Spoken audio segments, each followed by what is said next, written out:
असंभव कुछ नहीं होता दोस्त, ये परिकल्पनाएं हैं खाली।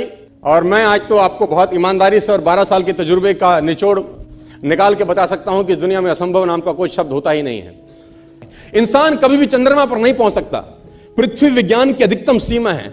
डॉक्टर ली दी फॉरेस्ट मशहूर वैज्ञानिक हुए, बहुत बड़े साइंटिस्ट हुए, एक स्टेटमेंट इन्होंने पास किया 1955 के अंदर, 1955 ही पास द स्टेटमेंट कि इंसान कभी भी चंद्रमा पर नहीं पहुंच पाएगा। It is impossible for a human being to cross Indian globe, earth globe, और पृथ्वी विज्ञान की अधिकतम सीमा है। लेकिन किसी बहरे ने इस बात सुना नहीं और पहुंच गया एक आदमी अपना बस्ता उठा के, जिसका नाम था इन 1969। और उसके बाद तो स्पेस जर्नी ऐसी हो गई जैसे आप और मैं अभी पतिया और बैंकॉक चले जाते हैं।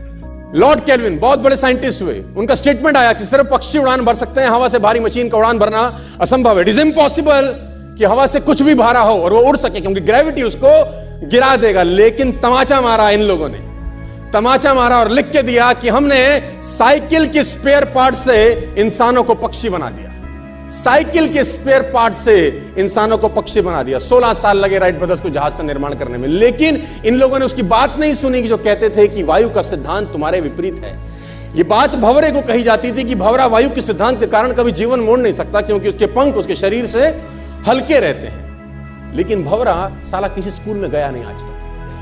माई doctor told me I will never walk again. मेरे डॉक्टर ने मुझे कहा कि तुम कभी चल नहीं सकोगी। My doctor told me you will never walk again. My mother told me I would, and I believed my mother rather than doctor. Wilma Rudolph एक ऐसी एथलीट हुई जिनको पोलियो था जिनको डॉक्टर ने कहा तू चल नहीं सकती, मां ने कहा तू चल सकती है। उसने कहा मैंने डॉक्टर की बात नहीं मानी, मैंने अपनी मां की बात मानी। 3 ओलंपिक गोल्ड मेडल जीती है लड़की, 3 ओलंपिक गोल्ड मेडल, जिसको डॉक्टर कह रहा है कि तू चल। लेकिन मां क्या बोलती है? मैं आपको उदाहरण देना चाहूंगा सर। बहुत छोटे थे अल्बर्ट आइंस्टीन, दुनिया के महान वैज्ञानिक में से एक हुए, मंद बुद्धि कहा जाता था उनको। 8 साल के थे, घर पहुंचे, मां को चिट्ठी दिया। When he was 8 years old, came to his home, given letter to his mother. मां को एक चिट्ठी दिया, मां ने वो चिट्ठी पढ़ा। 8 साल के थे और चिट्ठी में प्रिंसिपल का खत था, उसकी मां के नाम।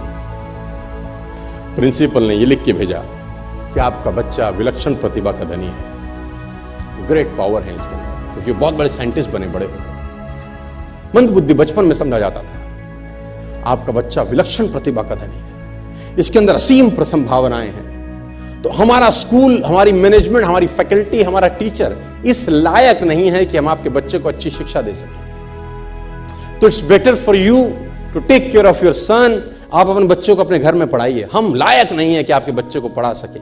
और उसकी मां ने पढ़ते पढ़ते आंखों में आंसू ले आई और उसने बच्चे को कहा कल से तू स्कूल नहीं जाएगा, मैं तेरी परवरिश घर पे करूंगी, क्योंकि तेरा टीचर तुझे इस लायक नहीं समझता। मतलब वो अपने आप को इस लायक नहीं समझते। बच्चा खुश हुआ, मोटिवेट हो गया और लग गया। उसकी मां का निधन हो गया और अल्बर्ट आइंस्टीन बहुत बड़े साइंटिस्ट हो गए। अल्बर्ट आइंस्टीन जब बहुत बड़े साइंटिस्ट हुए तो मकान शिफ्ट कर रहे थे अपना, और जीवन का सच्ची घटना वो अपनी ऑटोबायोग्राफी में लिखते हैं कि जब मैं मकान शिफ्ट कर रहा था तो एक ड्रॉस के अंदर मुझे वो व्हाइट कलर का पेपर फोल्डेड अवस्था में मिला।